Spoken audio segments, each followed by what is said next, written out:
Hello everyone, आज से हम अपना स्टार्ट करते हैं यूपीएससी 2023 का पेपर। ठीक है, चलिए मैं आपको एक चीज़ बताना चाहूँगी यहाँ पे कि जो यूपीएससी होता है ना, वो जनरली जब स्टेटमेंट देता है, ठीक है, क्वेश्चन में, तो वो जितना सिंपल स्टेटमेंट देगा आप समझ लीजिए कि वो उतना ही सही होगा। और जब उसने कुछ एक्स्ट्रा इन्फॉर्मेशन देना स्टार्ट किया तो मतलब समझ लीजिएगा कि वो क्वेश्चन गलत ही होगा, वो स्टेटमेंट गलत ही होगा। ठीक, अब चलिए पहले क्वेश्चन में देखते हैं क्या दिया है। झेलम नदी वुलर झील से होकर जाती है। ठीक है, सिंपल सा स्टेटमेंट है, सही होगा, मान लेते हैं। सेकंड स्टेटमेंट क्या है, कृष्णा नदी सीधे कोलोरू झील का भरण करती है। अब देखिए यहाँ पे एक्स्ट्रा इन्फॉर्मेशन दे दिया, सीधे, क्या ज़रूरत थी, नॉर्मली लिख सकता था कृष्णा नदी कोलोरू झील का भरण करती है, बट नहीं, ये उसे गलत बनाना था। ठीक है, तो इसने क्या किया, सीधे वर्ड दे दिया। हमें पता है जो जहाँ पे डायरेक्टली वर्ड आता है या सीधे आता है वो जनरली क्वेश्चन गलत, वो स्टेटमेंट गलत होता है। ठीक है, अब यहाँ पे ये सीधे गलत है। चलिए थर्ड स्टेटमेंट देखते हैं। गंडक नदी के विसर्पण से कांवर झील निर्मित हुई है। अगेन उसने एक्स्ट्रा इन्फॉर्मेशन दे दी, विसर्पण से। ठीक है, तो दैट मीन्स ये भी स्टेटमेंट गलत है, तो पहला आंसर इज 1। ठीक, चलिए सेकंड क्वेश्चन देखते हैं। कामराज पोर्ट क्या है, भारत में कंपनी के रूप में पंजीकृत सबसे पहला प्रमुख पतन है। अभी हमें कुछ नहीं पता इसके बारे में। ठीक है, दूसरा स्टेटमेंट देखते हैं। मुद्रा पोर्ट भारत में निजी स्वामित्व वाले सबसे बड़ा पतन है, होगा, देखते हैं। तीसरा स्टेटमेंट है, विशाखापट्टनम पोर्ट भारत में सबसे बड़ा आधान पोर्ट है। ठीक है, या कंटेनर पोर्ट है। अब देखिए हमें इस क्वेश्चन में हमें कुछ नहीं आता, बट हमें अटेम्प्ट तो करना ही है। देखते हैं कैसे अटेम्प्ट करते हैं।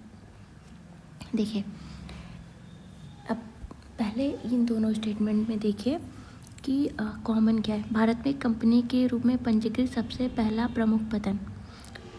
ठीक, चलो ये तो सिंपल दे दिया क्वेश्चन। दूसरा स्टेटमेंट देखते हैं। भारत में निजी स्वामित्व वाली सबसे बड़ा पतन एक। थर्ड में क्या है, भारत में सबसे बड़ा आदान पोर्ट। देखिए दो स्टेटमेंट सेम नहीं लग रहा है। तब दो स्टेटमेंट अगर सेम होते हैं तो उसमें से कोई एक ही सही होता है। ठीक, अब यहाँ पे 50-50 मतलब दैट मीन्स कि पहला तो सही है। ठीक, दूसरा देखते हैं। दूसरे में एक ही सही होगा, या तो दो होगा या तो थर्ड होगा, मतलब या तो सेकंड स्टेटमेंट सही होगा तो थर्ड स्टेटमेंट होगा। कोई बात नहीं, हमें यहाँ पे कौन सा है, हमें ये तो पता है कि जब दो सेम लेवल के क्वेश्चन होते हैं तो उसमें से कोई एक ही सही होता है। हमें यही तो निकालना है इसमें। चलिए ठीक है, क्वेश्चन हम टिक कर देते हैं, सेकेंड ऑप्शन।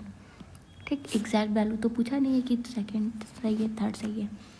चलिए वैसे आपको पता है कि जो ये सबसे बड़ा कंटेनर पोर्ट जो है वो जवाहरलाल नेहरू पोर्ट है, विशाखापट्टनम पोर्ट नहीं है।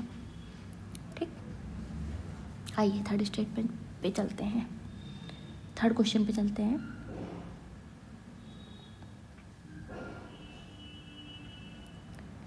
देखिए कितने पर्णपाती वृक्ष हैं, कटहल, महुआ, सागौन। ठीक, अब ऐसे क्वेश्चन में क्या होता है कि या तो आपको आते हैं क्वेश्चन तो सही होंगे, और अगर नहीं आते हैं तो नहीं सही होंगे। बट अगर आपको ऐसे मतलब ऐसे स्टेटमेंट वाइज देखिए ये तो पता नहीं है कि हाँ कौन सा सही होगा, तो हम जनरली तुक्का मारते हैं यहाँ पे कि दो, अगर 3 वाले स्टेटमेंट है तो जनरली 2 वाला क्वेश्चन ऐसे में, जो ये लाइन वाइज जो होता है इसमें से जनरली अगर 3 स्टेटमेंट दिए तो मतलब 2 वाला सही होगा। तुक्का मारना हो तो मारिए, अदरवाइज छोड़ दीजिए, वैसे मार लेते हैं तुक्का। चलिए थर्ड क्वेश्चन पे आते हैं अपने। चीन की तुलना में भारत के पास अधिक कृषि योग्य क्षेत्र है। पता नहीं, हमें नहीं पता, अभी पढ़ते हैं थर्ड स्टेटमेंट। सेकंड स्टेटमेंट पढ़ते हैं। चीन की तुलना में भारत में सिंचित क्षेत्र का अनुपात अधिक है। ठीक है, होगा, पता नहीं।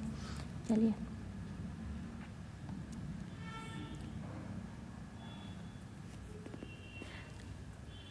तीसरा स्टेटमेंट है, चीन की तुलना में भारत में कृषि के प्रति हेक्टेयर औसत उत्पादकता अधिक है।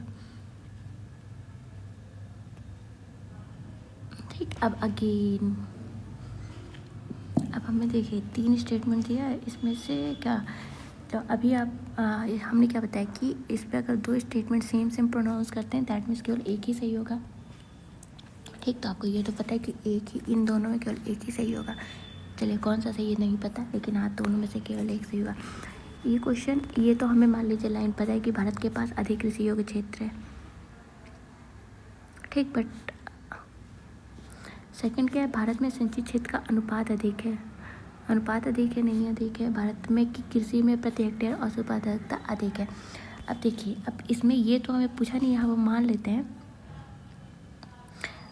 कि अगर हम वही क्वेश्चन आता है तो हमें पता है कि हाँ कृषि योग्य क्षेत्र है, हमने कर दिया। ठीक, अगर नहीं आता है तो क्या करेंगे, तब ये करेंगे कि इन तीनों में से हमें ये पता है कि एक मतलब ये दोनों तो सेम प्रोनाउंस कर रहा है कि दैट मीन्स केवल एक ही सही होगा। ठीक है, और अब देखते हैं चीन की तुलना में भारत के पास अधिक कृषि योग्य क्षेत्र है। तो अगर हम मान लीजिए पहला स्टेटमेंट मान लें तो जनरली ये 50-50 क्वेश्चन आ जाएगा, बट हमें ये पता है कि इसमें आंसर इस 1 होगा, बट ये 50-50 क्वेश्चन आ जाए क्योंकि बहुत सारे लोग ये भी सोचेंगे कि टेक्नोलॉजी उसके पास जाता है जी चाइना के पास, तो हम हो सकता है हेक्टेयर औसत उत्पादकता हो अधिक हो, तो ये 50-50 आ जाएगा। बट हमें ये वाला क्वेश्चन मतलब 50-50 चांस है सही होने के। ठीक, अब देखिए थर्ड क्वेश्चन करते हैं। थर्ड क्वेश्चन फिफ्थ क्वेश्चन करते हैं। नेक्स्ट क्वेश्चन करते हैं। नेक्स्ट क्वेश्चन में क्या है कि कौन सा क्वेश्चन, भारत में निम्नलिखित में कौन सा एक समुद्र स्तर में पुनरावृत्ति गिरावट का सर्वोत्तम उदाहरण है जिससे वर्तमान समय में सुविस्तृत कच्छ भूमि उत्पन्न हुई है। अब देखिए इसमें कितना बढ़िया क्वेश्चन पूछा है, आता तो है नहीं। ठीक, ऐसे क्वेश्चन भाई कितना पढ़ोगे, नहीं आता ना। अब नहीं आता, अगर आता है तब तो ठीक है आपने कर लिया, अगर नहीं आता है तो क्या करेंगे, कच्छ भूमि और कच्छ का रण, तो फोर्थ आंसर इज करेक्ट। चलिए छठा क्वेश्चन करते हैं। भारत के कतिपय तटीय क्षेत्र में प्रचुर मात्रा में उपलब्ध इल्मेनाइट और रूटाइल किसके समृद्ध स्रोत है। वैसे ये क्वेश्चन इससे पहले यूपीएससी इसी टाइप मतलब ये क्वेश्चन पूछ चुका है इनडायरेक्टली वे में। अब देखते हैं, देखिए यूपीएससी ऐसे क्वेश्चन में क्या करता है कि जो जनरली स्टेटमेंट जो देगा या जनरली जो वर्ड रिपीट करेगा जनरली वो गलत होता है, उसे आंसर वो देगा जो एकदम नया सा हो, मतलब जिसे आप अननोन हो, जो आपके माइंड में जल्दी क्लिक ना करें। ठीक, अब इसमें देखिए हम जनरली यूपीएससी या किसी भी पेपर में देखते हैं एल्युमिनियम, आयरन, कॉपर, ये सब देखते ही रहते हैं। अब इसमें क्या नया है, मतलब एक्स्ट्रा क्या लग रहा है, टाइटेनियम लग रहा है, तो टाइटेनियम इसका आंसर हो जाएगा। ठीक, ऐसे क्वेश्चन में ऐसे करना है कि मतलब जो हमें जो लग रहा हो कि अरे इसे तो पता नहीं कितनी बार सुना होगा, वो वाला आंसर नहीं होगा, जो एकदम नया सा लग रहा हो ना वही आंसर होगा। देखिए 7th क्वेश्चन में भी इसने सेम वही चीज़ रिपीट की है। इसमें क्या है कि संसार का लगभग 3/4 कोबाल्ट जो विद्युत मोटर वाहनों की बैटरी के निर्माण के लिए आवश्यक धातु है किस देश द्वारा उत्पादित किया जाता है। पता नहीं कितनी बार हमने पेपर में, यूपीएससी के पेपर में Argentina, Botswana, Kazakhstan, Uzbekistan, Syria, ये सब सुना होगा। ठीक, अब इसमें नया क्या लग रहा है इस ऑप्शन में, रिपब्लिक ऑफ द कांगो, यही तो लग रहा है। मार दीजिए कोई आंसर, टिक कर दीजिए। चलिए अभी एक और देखिए, 8th क्वेश्चन भी आपका ऐसे ही है। पता नहीं कितनी बार यूपीएससी के पेपर में आपने ये क्या नाम है, नाइजीरिया, दक्षिण सुडान, युगांडा, सोमालिया, इन सब का नाम सुना होगा। अब इसमें एक अननोन सा क्या लग रहा है, कौन सा स्टेट, कौन सा वर्ड लग रहा है। ठीक, कौन सा ऑप्शन एकदम अननोन सा लग रहा है, कैमरून, तो कौन सा है, कांगो बेसिन का भाग है, तो एकदम नया सा कौन सा लग रहा है, कैमरून लग रहा है, कैमरून आंसर हो गया।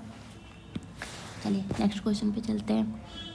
देखिए ये आपको नॉलेज है तब तो ठीक है आप करिए, ये इस टाइप के क्वेश्चन मतलब मैं आपको इस तरीके से बता रही हूँ जब आपको कुछ नहीं आता पेपर में, आपको ऐसे क्वेश्चन नहीं आते, आपको तब ये सब जो ट्रिक है ना वो यूज करनी है।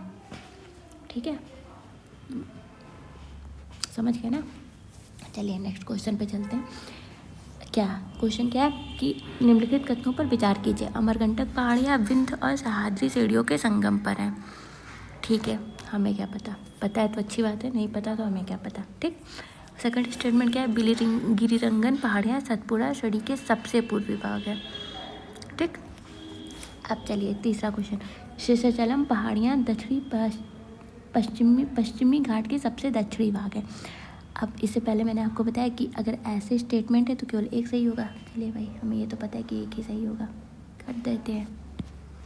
ठीक, अब इन दोनों में से कोई एक ही सही होगा। ठीक है, देखिए जादू दिखाऊँ। अमरकंटक पहाड़ियाँ 1 data, Vindhya 2 data, Sahyadri 3 data. ठीक है, सबसे पूर्वी, जब सबसे पूर्वी, सबसे पश्चिमी, सबसे दक्षिणी ऐसा कुछ स्टेटमेंट दिया हो ना तो वो जनरली गलत होता है। पहला दूसरा गलत हो गया। अब इसमें देखिए भर भर के डेटा दिया, 1 2 3 डेटा दिया है तो ये भी गलत है, तो आंसर इस कोई भी नहीं। ठीक, जब भर भर के डेटा दिया हो ना किसी स्टेटमेंट में तो वो गलत होगा। जब सबसे पूर्वी, सबसे दक्षिणी, सबसे पश्चिमी, सबसे उत्तरी ऐसा कुछ स्टेटमेंट दिया है वो गलत होगा। अब क्वेश्चन नंबर 10 पे चलते हैं।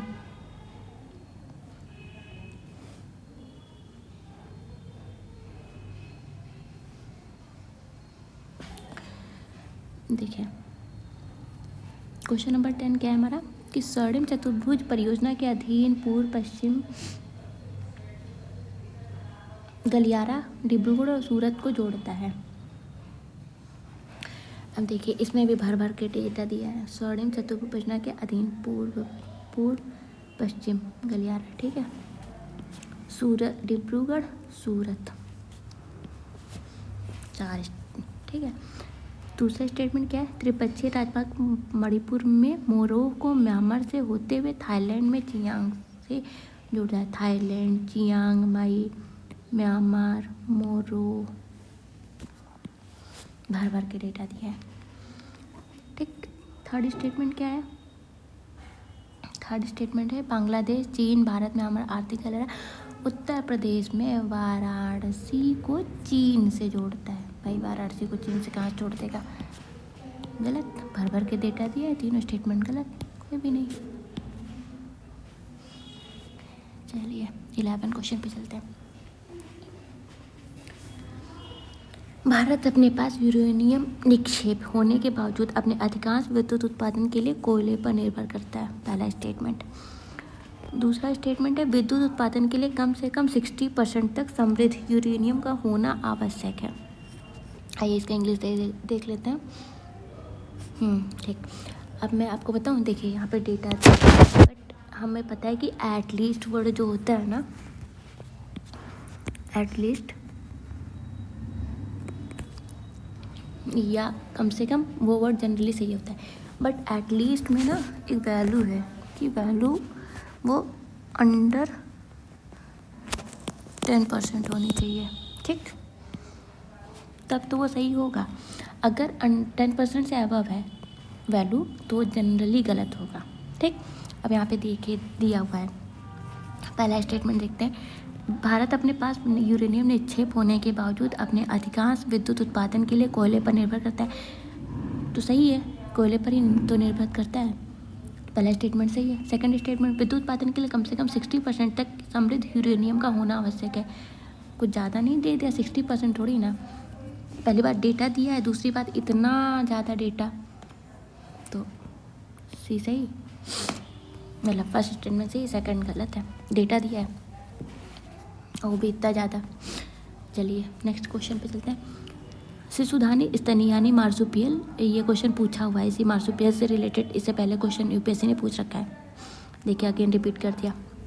चलिए शिशुधानी स्तनी प्राकृतिक रूप से भारत में नहीं होते, तो नेचुरली भारत में बहुत ही कम चीज़ें होती हैं, मतलब बहुत ही कम एनिमल्स हैं, बर्ड्स हैं, जो मैं बाद में आपको जब यूपीएससी का पेपर पास आएगा ना तो मैं आपको इसका पूरा डिटेल दे दूँगी कि कौन कौन से हैं नेचुरली इंडिया, मतलब इंडिया में। ठीक है, तो देखिए भारत प्राकृतिक रूप से भारत में नहीं होते तो नहीं होते होंगे। ठीक है, पहला स्टेटमेंट तो सही लग रहा है। दूसरा स्टेटमेंट शिशुधानी स्तनी केवल पर्वतक्षय रहित पर्वतीय घास स्थलों में ही पनप सकते हैं, भाई एक्सट्रीम स्टेटमेंट, केवल यानी कि ओनली, गलत। सही, यानी सी फर्स्ट सही, सेकंड स्टेटमेंट गलत। चलिए 13 क्वेश्चन पे चलते हैं। हो तो क्या 13 संक्रामक या इन्वेसिव जीव जाति विशेषज्ञ समूह जो वैश्विक संक्रामक जीव जाति डेटाबेस विकसित करता है, डेटाबेस कौन निकालता है, IUCN, ये तो निकालता है डेटाबेस, इतना तो हमें पता ही है। डेटाबेस और कौन, हर चीज़ में IUCN की रेड लिस्ट, IUCN की ये वो, IUCN तो पता नहीं जितना भी, मतलब आप इन्वायरमेंट जाइए उस पर, बर्ड्स वाले पे, मतलब जीव जाति पे, तो आपको बस IUCN ही मिलेगा, है ना। तो हो गया। अब चलिए हम चलते हैं क्वेश्चन नंबर 14 पे। क्वेश्चन नंबर 14 क्या है? क्वेश्चन नंबर 14 है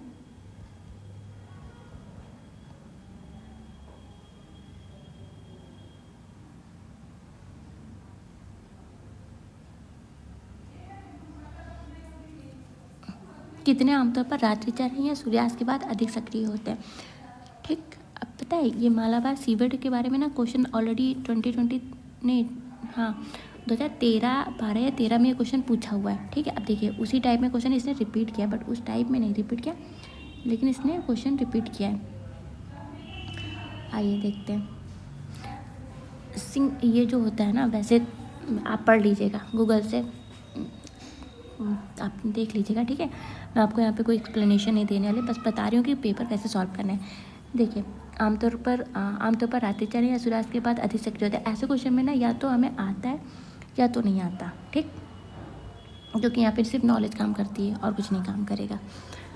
ठीक है, क्वेश्चन नंबर 15 पे चलते, बट इसका आंसर केवल 1 होगा, क्योंकि मालाबार सीबेट ही केवल नाइट का है। ठीक, सांभर ये शाम में रहता है, ये सिंह पुच्छी मकाक दिन में रहता है, सांभर हिरण शाम में सुबह एक्टिव होता है, और मालाबार सीबेट ही है जो सिर्फ रात में एक्टिव होता है। ठीक, अब देखिए क्वेश्चन नंबर 15 वैगल डांस, ये भी वही वाले क्वेश्चन है कि अगर आपको आते हैं तो आते हैं, नहीं आते हैं तो आप छोड़ दीजिएगा, रिस्क मत लीजिएगा, बट यहाँ पे आंसर मधुमक्खी होगा। ठीक, क्योंकि वैगल डांस वही करती है। चलिए आप यहाँ पे देखिए इंग्लिश में कुछ जैसे जो ये सम वाले स्टेटमेंट होते हैं ना, सम कैन, सम हैव, ये क्वेश्चंस, ये स्टेटमेंट सही होते हैं जनरली। ठीक, ऐसे क्वेश्चन में ज़्यादा माइंड नहीं लगाना है, चुपचाप ऐसा क्वेश्चन दिख जाए तो आप अपना टाइम सेव करिए और सभी ऑल मार दीजिए। ठीक, तो आंसर यहाँ पे कुछ बिना पढ़े चुपचाप फोर्थ कर दीजिए, कुछ पढ़ लीजिए, बट फिर भी एक बार। कुछ छात्रकों में औषधीय गुण होते होंगे, हमें क्या पता। कुछ छात्रकों में मन प्रभावी गुण होते, 0.1% भी हुआ तो होता है। ठीक है, कुछ छात्रकों में कीटनाशी गुण होते होंगे, अगर 0.1% भी आ गया तो होते हैं। ठीक, कुछ छात्रकों में जैव संतृप्तिशील गुण होते हैं। चलिए अब 17 पे क्वेश्चन पे चलते हैं। भारतीय गिलहरियों के बारे में विचार कीजिए, कितने सही हैं। पहला स्टेटमेंट, वे भूमि में बिल बनाकर अपने नीड का निर्माण करती हैं। हमें पता है कि जो गिलहरी होती है जनरली हमने देखा है कि वो ज़मीन में नहीं बनाती, उनके घर जो होते हैं वो जनरली पेड़ में होते हैं, है ना। तो ये स्टेटमेंट गलत है। नेक्स्ट स्टेटमेंट पे चलते हैं। वे अपने भोजन पदार्थों जैसे कि दृढ़ फल और भूमि के बीजों को भूमि के अंदर जमा करती हैं। पहला गलत हो गया, तो आंसर इज 2। वे सर्वभक्षी होती है। सिंपल स्टेटमेंट है। ठीक, इसमें कुछ नहीं लगाना, बस ये हमें पता था। ठीक, अगर आपको नहीं, मतलब आप इस पे तीनों भी टिक कर सकते हैं अगर आपको नहीं पता, बट आपको पता है होना चाहिए जनरली आप। तो ये पहला स्टेटमेंट गलत हो गया। सेकेंड स्टेटमेंट, वे अपने भोजन पदार्थों जैसे कि दृढ़ फलों और बीजों को भूमि के अंदर जमा करती है। सिंपल सादा सा स्टेटमेंट है। ठीक है, सही है। थर्ड स्टेटमेंट है, वे सर्वभक्षी होती है, ये भी सिंपल स्टेटमेंट है, सही है। ठीक, क्वेश्चन नंबर 18 पे चलते हैं। देखिए फिर सम वाले हमें मिल गए, है ना। सम कैन, कुछ सूक्ष्म जीव जल के क्वथनांक से ऊपर के तापमान वाले वातावरण में पनप सकते हैं। देखिए साइंस एंड टेक के क्वेश्चन जनरली जो होते हैं वो ऑल, मतलब तीनों ही सही, 3-4 स्टेटमेंट जितने भी स्टेटमेंट है जनरली सही होते हैं। ठीक, तो साइंस एंड टेक के क्वेश्चन अगर आपको कहीं दिख जाए, अपना टाइम सेव करिए, चुपचाप ऑल करेक्ट कर दीजिए, टिक कर दीजिए। सेकेंड पढ़ते हैं, स्टेटमेंट पढ़ते हैं पहले। कुछ सूक्ष्म जीव जल के क्वथनांक से ऊपर के तापमान वाले वातावरण में पनप सकते हैं। 0.1% भी पनप सकते हैं, तो मतलब पनप सकते हैं, पहला स्टेटमेंट सही है। दूसरा स्टेटमेंट, कुछ सूक्ष्म जीव जल के हिमांक से नीचे के तापमान वाले वातावरण में पनप सकते होंगे, क्योंकि कुछ है तो कितनी भी कोई डेटा तो दिया नहीं है। ठीक है, अब देखिए कुछ सूक्ष्म जीव 3 से कम pH वाले अत्यंत अम्लीय वातावरण में पनप सकते हैं। तीसरा स्टेटमेंट भी सही है, क्योंकि 3 से कम है ना, तो 3 से कम है, दैट मीन्स कि 3 से कम pH वाले आते हैं तमलीय वातावरण पनप सकते हैं, हो सकता है पनप सकते हैं, लेकिन यहाँ पे एक्सट्रीम स्टेटमेंट दिया है। बट ये भी तो है कि साइंस एंड टेक का क्वेश्चन है, ऊपर से डेटा भी कम दिया है, तो मतलब कि आंसर इस तीनों सही होगा। इसमें साइंस एंड टेक के क्वेश्चन में ज़्यादा माइंड नहीं लगाना है। अगर 10 क्वेश्चन है तो मान लीजिए 8 आपके सही होंगे, ऑल कर दीजिएगा। अब चलिए 19 क्वेश्चन में भी अगर आपको आता है तो ठीक है, नहीं आता है तो आप वो नहीं कर सकते, मतलब आप इसमें कोई गैस नहीं कर सकते। तो ऐसे क्वेश्चन को या तो छोड़ दीजिए या तो भाई मुझे लगता है कि क्वेश्चन मतलब गलत करने से अच्छा है कि छोड़ दीजिए। ठीक है, चलिए साइंस एंड टेक का क्वेश्चन है 20 क्वेश्चन। वैसे इसका आंसर औरंगुटान होगा, औरंगुटान, ठीक 19 का। बट उसमें ऐसे क्वेश्चन में यूपीएससी के पेपर में आप तुक्का मत मारिएगा इस टाइप के क्वेश्चन में, क्योंकि इसमें आप जनरली नहीं देखते हैं कि हाँ मत से मार दे, इसमें सब कुछ नया नया लग रहा है तो किस चीज़ में तुक्का मारेंगे। चलिए 20 क्वेश्चन साइंस एंड टेक का क्वेश्चन है। बिना दिमाग लगाए, वैसे तो फोर्थ मतलब चारों ऑप्शन सही मानना है जैसा कि अभी मैंने बताया, बट फिर भी चारों मार कर दीजिए टिक टिक। अगर आपको आता है तो आप देख लीजिए, अगर आपको नहीं आता तो आप चारों टिक कर दीजिए। ठीक है, क्योंकि साइंस एंड टेक के क्वेश्चन में टाइम सेव करना है, दिमाग नहीं लगाना। और भी बहुत सारे आगे क्वेश्चन मिलेंगे। अब देखिए वैसे इसमें क्या है कि इसका आंसर होगा 3rd, क्योंकि जो लुब्रिकेंट होता है उसमें HFC नहीं होता, लुब्रिकेंट को बनाने में HFC यूज़ नहीं होता, तो इसका 3 आंसर होगा। ठीक, बट साइंस का टेक का क्वेश्चन है तो डीम कर दीजिएगा, ज़्यादा माइंड मत लगाइएगा। चलिए 21 पे चलते हैं।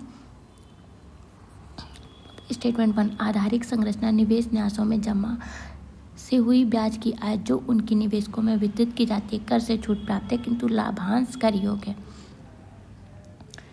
ठीक है भाई, चलिए कोई नहीं, हम बताते हैं इस टाइप के क्वेश्चन कैसे सॉल्व करने।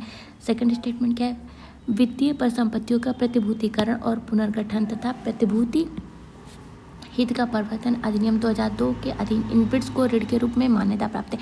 देखिए ऐसे क्वेश्चन में जानते हैं, देखिए आपको लग रहा होगा कि अरे दोनों स्टेटमेंट सही है, लेकिन नहीं, क्या पे यहाँ पे दिया है कर से छूट प्राप्त।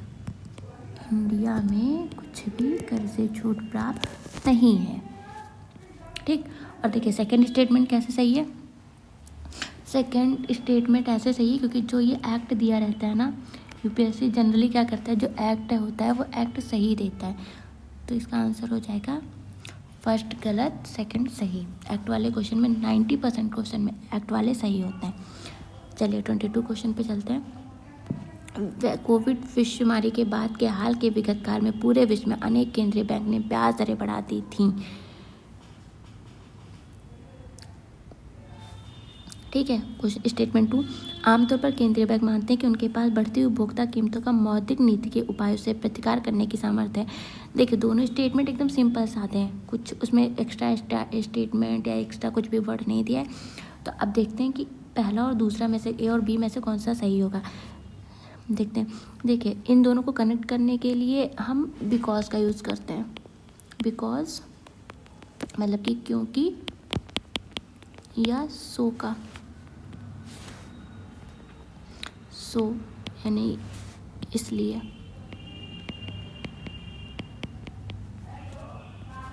ठीक है, देखिए अब देखते कनेक्ट करते हैं। कोविड महामारी के बाद के हाल के विगत काल में पूरे विश्व में अनेक केंद्रीय बैंकों ने ब्याज दरें बढ़ा दी क्योंकि आमतौर पर केंद्रीय बैंक मानते हैं कि उनके पास बढ़ती हुई उपभोक्ता कीमतों का मौद्रिक नीति के उपाय से प्रतिकार करने की सामर्थ्य है। दोनों स्टेटमेंट सिंपल हैं और एक दूसरे को कनेक्ट कर रहे हैं, तो स्टेटमेंट 1 इज करेक्ट। चलिए ठीक है, बाकी क्वेश्चन अब हम कल करते हैं, पढ़ते रहिए अच्छे से।